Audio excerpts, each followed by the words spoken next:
Di tepi Sungai Musi, sebuah ambisi besar lahir dari air.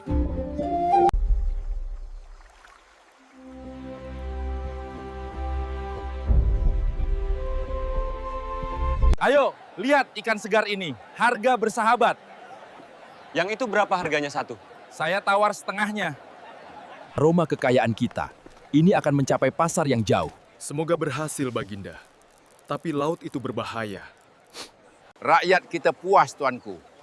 Sungai menyedinkan semua yang kita butuhkan. Sungai adalah jalan, bukan tujuan. Ini mengarah ke dunia yang jauh lebih besar. Kita tidak bisa selamanya di sungai. Kita harus melihat ke laut. Ini keputusanku. Tapi, Tuanku, itu terlalu berbahaya.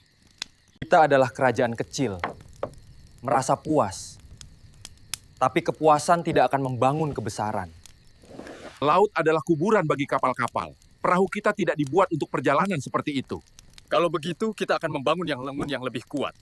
Rempah-rempah kita akan mencapai Tiongkok dan India. Pengetahuan kita akan menjadi mercusuar. Dari tepi sungai menuju penguasa samudra, kejayaan tidak diwarisi, itu didapatkan.